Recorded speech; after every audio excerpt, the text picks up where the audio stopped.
necessário ter um entendimento sério e coerente e responsável sobre a graça de Deus. Por quê? A gente vê, então, que muitos cristãos genuínos, profundos com Deus, sinceramente, não conhecem a grandeza e a clareza e não têm entendimento básico e claro sobre a graça de Deus. Então, o que acontece é que pessoas têm dificuldade de entender para que serve a graça de Deus. E essa falta de entendimento faz muitos escravos ou de um sistema religioso ou de uma vida relapsa diante de Deus. Então, a gente precisa então ter um entendimento centralizado, bíblico, para começar esse nosso estudo junto, né? Para que a gente aprofunde o nosso conhecimento e o nosso coração na graça de Deus. Amém? Então, abram comigo Hebreus capítulo 10. Você pode deixar aberta a sua Bíblia em Hebreus capítulo 10, que eu te prometo que a gente não vai sair desse capítulo. A gente vai dar umas passeadas e tal, mas só a quesito de citação e depois a gente volta para esse capítulo. Para entender a graça, a gente precisa olhar um pouco para o Antigo Testamento e entender como Deus guia, direciona e aponta para algo que viria no futuro, pois o Antigo Testamento ele é sombra, ou seja, do que haveria de vir. Por exemplo, quando você vê a sombra da minha mão, você sabe que não é uma mão, não é a minha mão, mas é a sombra dela, é algo que está refletindo uma imagem. Assim também a gente pode entender, alguns teólogos chamam de espelho, né? Que são espelhos, são reflexos de algo que ainda haveria. E aí, a Bíblia Sagrada, a gente tem 3 maneiras profundas de entender a Bíblia. Primeiro é tipológica, são os tipos. Segundo é simbológica e a terceira é contexto literal. Então, a Bíblia tem tipos, símbolos e literalidade. O que acontece, então? Por exemplo, deixa eu te dar alguns exemplos aqui. Quando a gente olha para a história e a vida de Abraão, o próprio Jesus, quando conta a história do rico e o Lázaro, ele cita assim, pai Abraão, que é a figura de Deus naquela história. Então, Abraão é um tipo de Deus no Antigo Testamento, né, naquela história. Isaac, por ser o filho da promessa, ele é um tipo de Jesus, um tipo de Cristo no Antigo Testamento. Por exemplo, quando Abraão envia Eliezer para buscar a Rebeca, né, uma esposa para o seu filho, a gente pode dizer que Eliezer é um tipo do Espírito Santo, que está preparando uma esposa. Quando você pega os requisitos que Abraão fala para Eliezer, olha, tem que ser do meu povo, não pode ter, tem que ser sem mancha, sem mácula, digamos assim. Alguns requisitos parecidos com aquilo que Jesus fala sobre a sua igreja. Né? Então, e Rebeca pode ser um tipo de igreja também. Entende? Então, como não são, assim como apenas são espelhos do passado que refletem uma ideia que seria no futuro. Então, quando a gente começa a olhar para o Antigo Testamento com esse olhar de, cara, é um espelho, é algo que está, é algo que vai vir. Então, a gente começa a entender a graça. E entender a graça, a gente precisa olhar bem para o Antigo Testamento e ver essas sombras. E o que acontece, então, é que qual é o erro de olhar para o Antigo Testamento e não entender essas sombras, esses espelhos? É que muitos olham para o Antigo Testamento e fazem da antiga aliança doutrina e não reflexos. E o que acontece, então, é que eu não preciso e não posso mais pregar a velha aliança. Eu não posso mais pregar a velha aliança, por quê? Porque ela caducou, ela foi transicionada. Então, como que eu posso aplicar uma velha lei na nova lei? Então, quando a gente vê muitas pessoas usando artefatos, adereços da antiga aliança, fazendo ritos, pactos, símbolos, aplicando isso como doutrina, a gente olha e diz, cara, isso caducou, isso ficou para trás. E aí o que acontece é que, ao se apegar à velha aliança, desprezamos a nova. E esse é o grande problema. Então vamos lá, Hebreus capítulo 10, versículo 1. é o que eu estou dizendo. Diz assim: porque, tendo a lei sombra dos bens futuros e não a imagem exata das coisas, nunca pelos mesmos sacrifícios que continuamente se ofereciam a cada ano, podiam aperfeiçoar aqueles que a si se achegam. Verso 1. Os cultos que eram feitos sacrifícios, entenda isso do Antigo Testamento, eles duravam 7 dias, uma semana de culto. Então, uma família ou alguém teria que pegar ali, uma vez por ano, ele pegava uma ovelha, né, um carneiro, um cabrito de 1 ano, sem mácula, sem mancha, levava ao sacerdote, e ali era feito o sacrifício. Só que aí o que acontece? Como nós lemos, ele não era aperfeiçoado. Todo ano, aquele sacrifício iria se repetir. Então, os pecados eles não eram perdoados, eles eram cobertos. Imagina, se alguém roubou há 10 anos atrás, quando ele fosse, no próximo ano, oferecesse o sacrifício, ele pediria perdão pelo roubo de 10 anos atrás. Porque os pecados aí não eram perdoados, eles eram sempre cobertos por mais um ano, por mais um ano, e mais um ano, e mais um ano. A gente leu que, no verso 1 que lemos aqui, que continuamente se oferece a cada ano, porque não poderiam aperfeiçoar aqueles que se chegavam a eles. Então, o que acontece é que eles se chegavam e todo ano eles repetiam o sacrifício pelo mesmo pecado. Então, não gerava transformação. Por quê? Porque a lei, ela não analisava o pecador. A lei analisava o cordeiro. Era o cordeiro que tinha que ser perfeito para que ele pudesse cobrir os pecados por mais um ano. E aí, era ele que era analisado e não o pecador. Por quê? Porque ele não aperfeiçoava o pecador. E aí, olha o que acontece. Eram tidas várias exigências e prerrogativas para que aquele sangue daquele animal cobrisse os pecados. Só que ele não retirava. Mas, por exemplo, João capítulo 1, versículo 29, João Batista, ao ver Jesus, o que ele fala? Eis aí o Cordeiro de Deus que tira o pecado do mundo.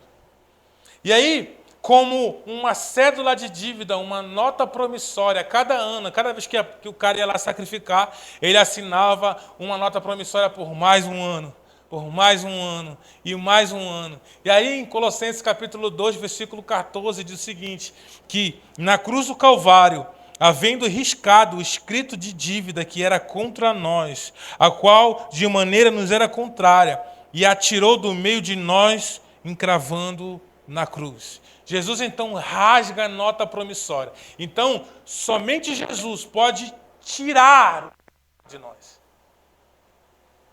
Amém?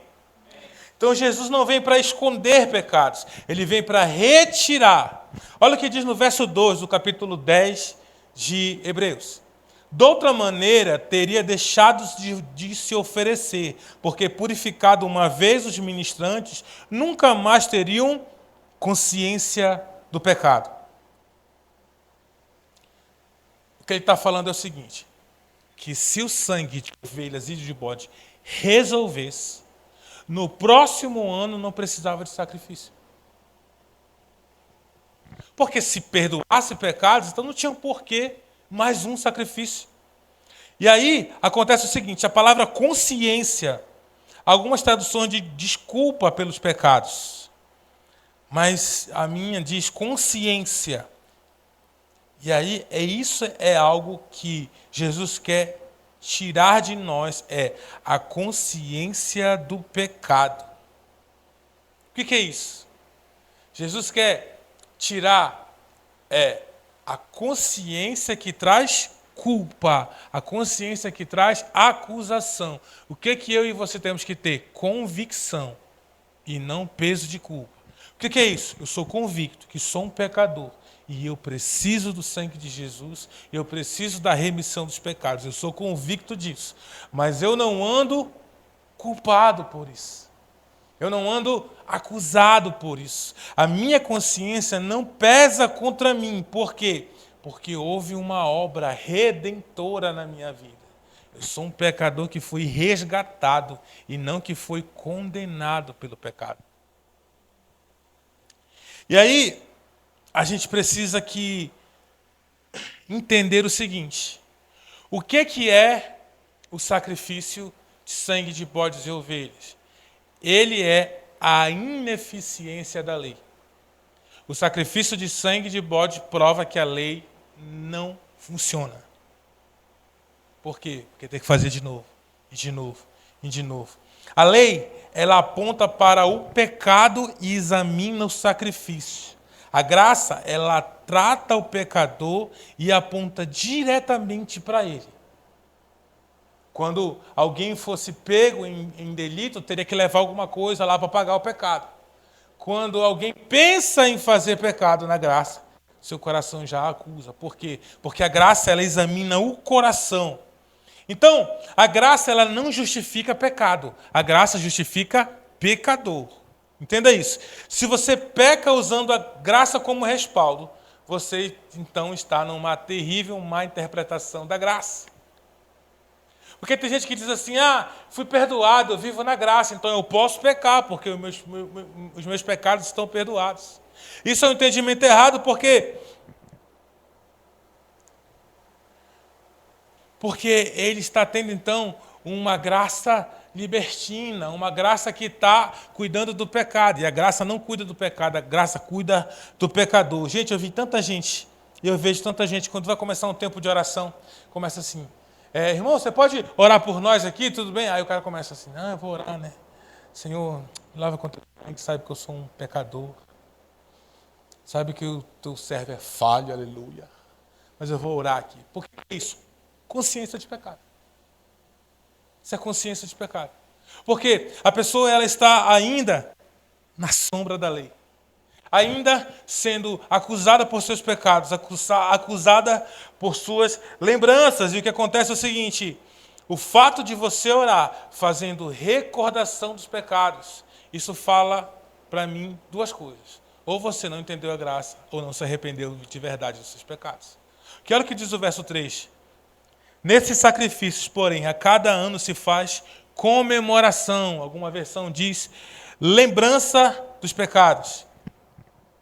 Aí verso 4, porque é impossível que o sangue de touros e bode tire pecados. Então, olha só isso. Quando a pessoa chegava lá, todo ano, para fazer o seu sacrifício, o que ela estava fazendo?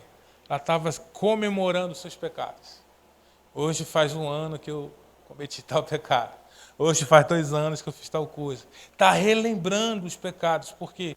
Porque é impossível que sangue de bodes possam perdoar pecados. Os sacrifícios ali então eram sombra. Deus estava avisando, olha, um dia eu vou retirar isso de vocês. Um dia isso vai ser sarado definitivamente. Olha só, então, por isso que no verso 5, vamos lá. Entrando no mundo diz, sacrifício e oferta não quiseste, mas corpo me preparaste. Holocaustos e ofertas pelo pecado não te agradam. Então eu disse, eis aqui, venho, no princípio do livro está escrito de mim, para fazer, ó Deus, a tua vontade, como acima diz, sacrifício e oferta e holocausto, e não, pelo pecado não quiseste, nem te agradam, os quais se oferecem segundo a lei. E olha só, é muito louco porque as pessoas pegam esse verso e dizem assim, está vendo? Deus não quer oferta. Está dizendo aqui. Não é isso, ele está falando que ele não quer oferta da lei. Por quê? Porque Deus nunca quis a lei.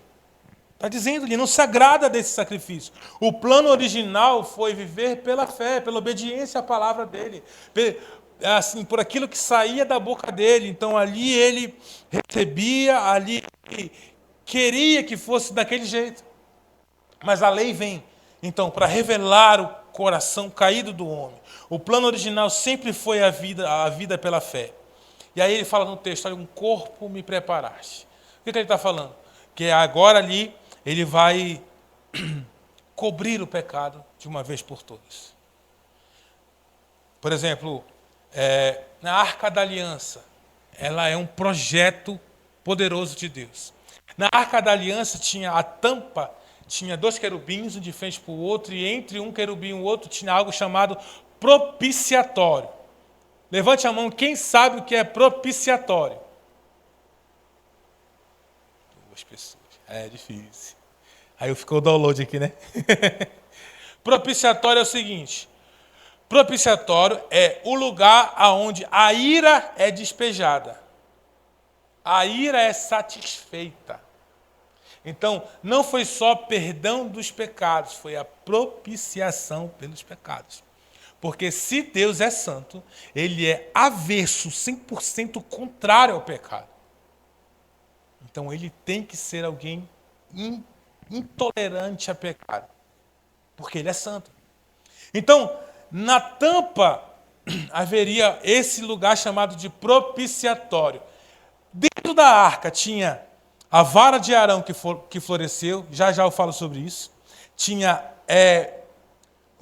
2 exemplares da lei e tinha o maná, o pão que caiu do céu. Quando era feito o sacrifício, o sacerdote chegava e aspergia sangue sobre a tampa da arca. Para quê? Primeiro, o que se representa a lei? A lei se representa a santidade de Deus. A lei representa a santidade de Deus. Deus estava comunicando através da lei o seu caráter santo e intocável, e eu temo em dizer implacável também.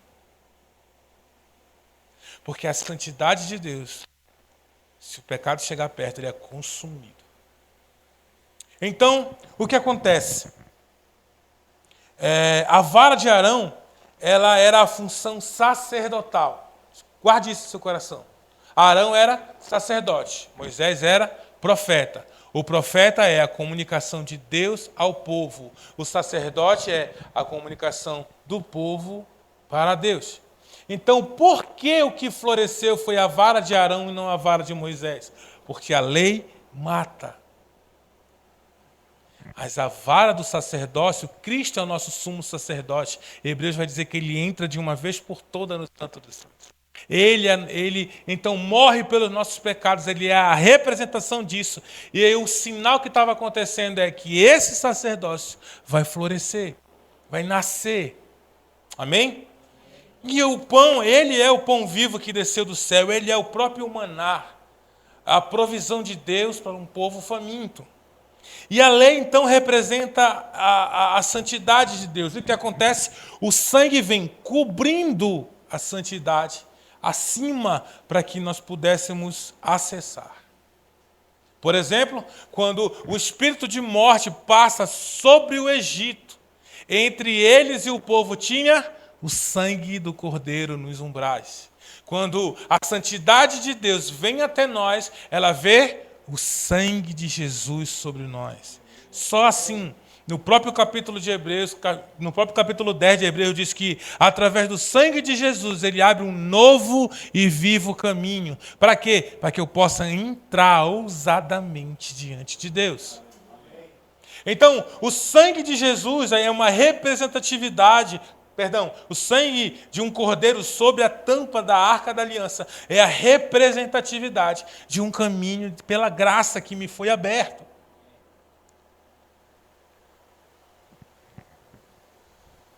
Então, a Bíblia diz que sem derramamento de sangue não há perdão de pecados.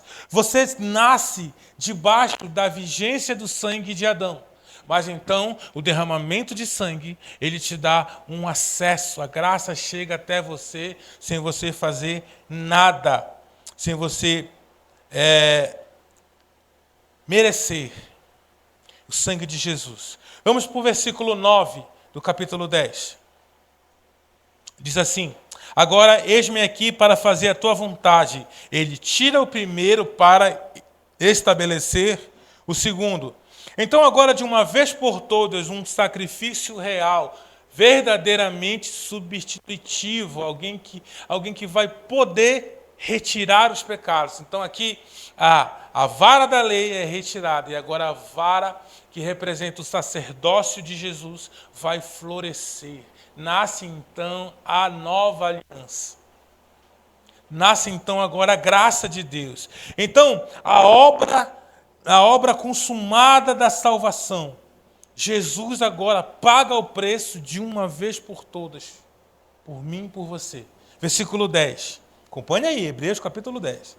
Diz assim: é nessa vontade dele que temos sido santificados pela oferta do corpo de Jesus Cristo, feito uma vez para sempre. Então o sacrifício de Cristo foi feito de uma vez por todas. Versículo 11. Olha isso aqui. Ora, todo sacerdote se apresenta dia após dia, ministrando, oferecendo muitas vezes o mesmo sacrifício, que nunca, porém, tira pecados. Mas esse, Jesus, havendo oferecido um único sacrifício pelos pecados, assentou-se para sempre à direita de Deus. Ora, se o sacrifício de Jesus não tivesse valia, Jesus não tinha se assentado para sempre. Ele ainda estaria trabalhando. Mas como ele é o sacrifício único e poderoso, ele se assenta à direita de Deus. Amém? Quantos entenderam até aqui? Tudo certo? Agora, vamos equilibrar o negócio. Então aqui você entendeu que você é alvo da graça de Deus. Você não merecia, você precisava, mas não merecia. E agora o perdão dos pecados é concedido a você. Por isso que eu digo que ninguém vai para o inferno por causa de pecados. As pessoas que vão ser condenadas ao inferno, elas o serão por rejeitarem esse sacrifício que tira os pecados. E aí, alguns então dizem assim: então, não adianta se arrepender. Arrependimento é uma encenação diante de Deus. Não sei se vocês já ouviram isso. Eu já ouvi. Algumas pessoas dizem assim: por quê? Se eu sou justificado, e claro, Jesus pagou até os pecados que eu ainda vou fazer. Isso é óbvio. Porque senão ele não teria se assentado.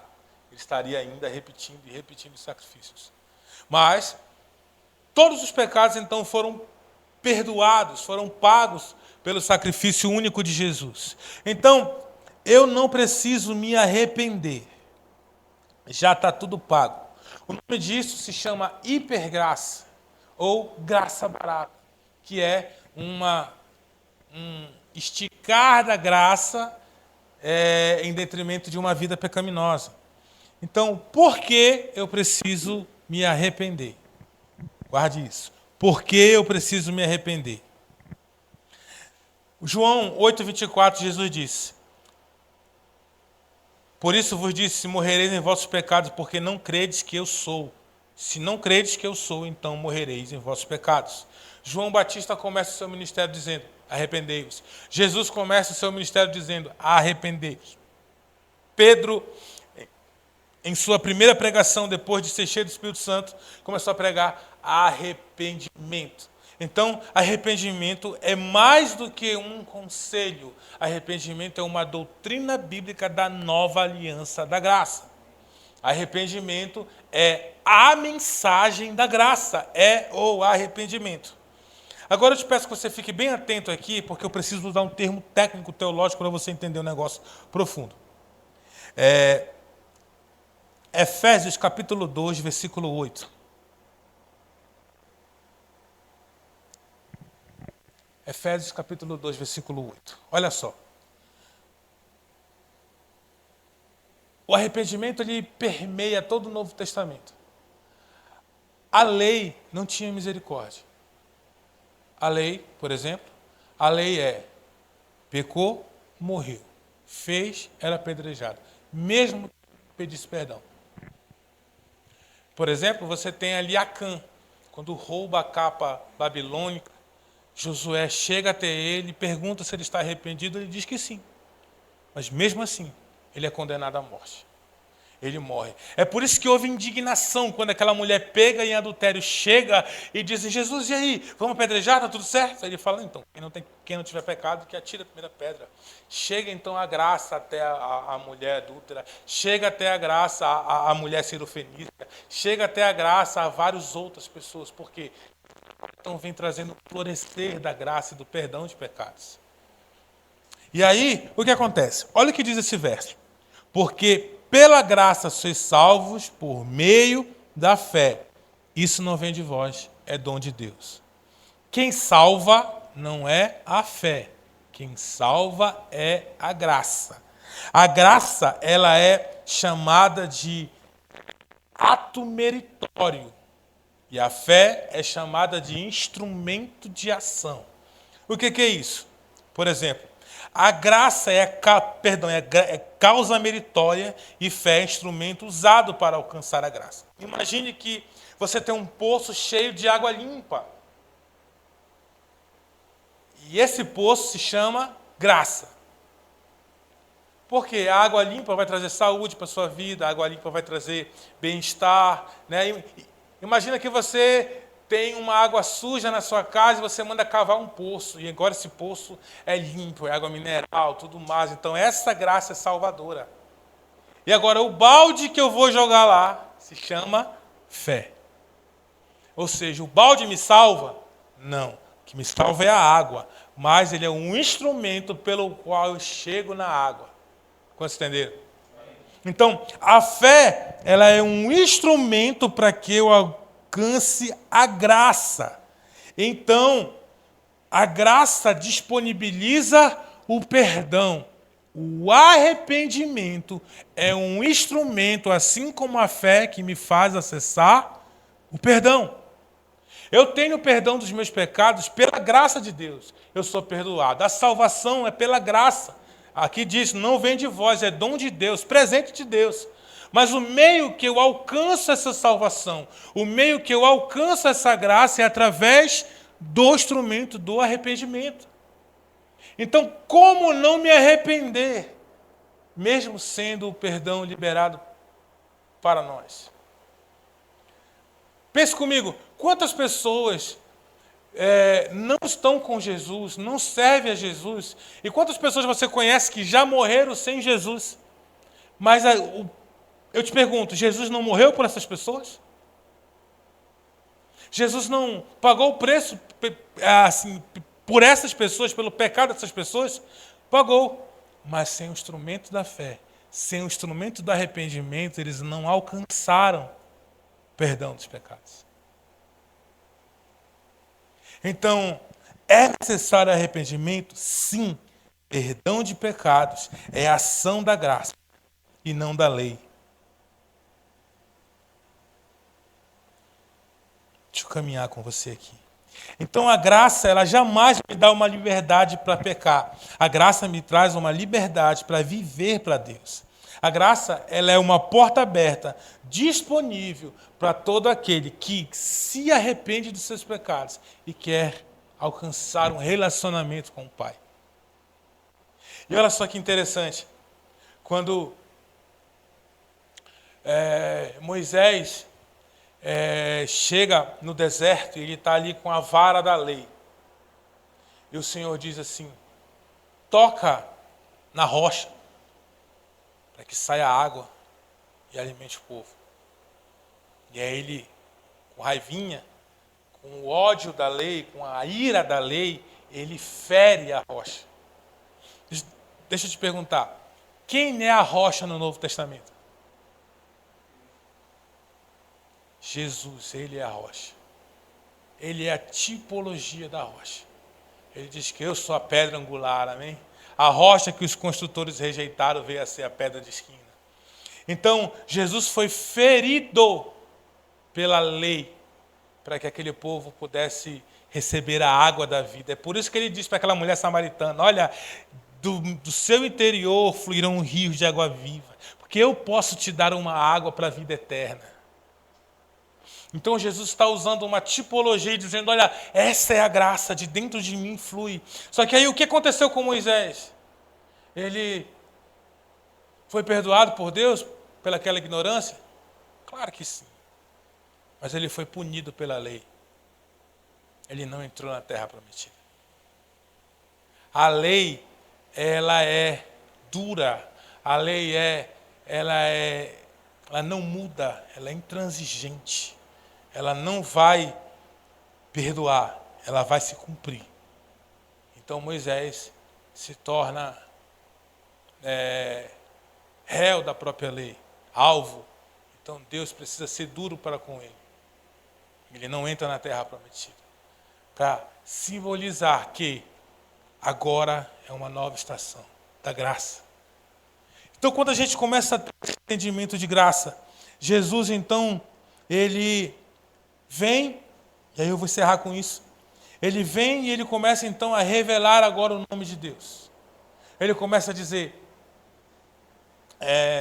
Pai, eu te glorifiquei e revelei o teu nome a eles. Qual era o nome que Jesus estava revelando? Não era Jeová Tsedkenu, não era Jiré, não era Rafá, não era Nissi. Ele mesmo disse, Pai, revelei o teu nome. Pai. E não é que Deus, no Antigo Testamento, é mau e no Novo é bom. Não é isso. É que ele precisava apontar para algo maior. E a graça é a revelação do Pai. A graça é a revelação do caráter de um Pai que te ama. A graça é a revelação de um Pai que ele se move em tua direção. Ele te dá como presente. Perceba que a salvação aqui é chamado de dom de Deus. Presente de Deus. Você não fez exatamente nada para ser salvo. Você não fez exatamente nada para receber o perdão dos pecados. Agora, o arrependimento, ele é um instrumento da graça para que você alcance lá na frente. Para que você alcance a graça de Deus, para que você beba dessa água pura. A graça é a porta aberta para um pecador arrependido.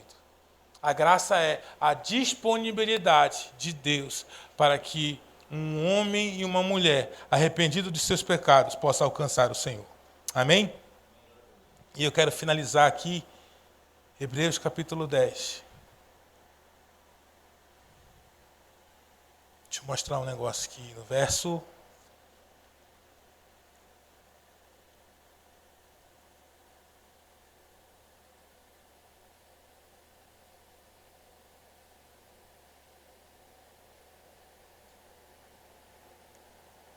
No verso 19, a gente vai ler agora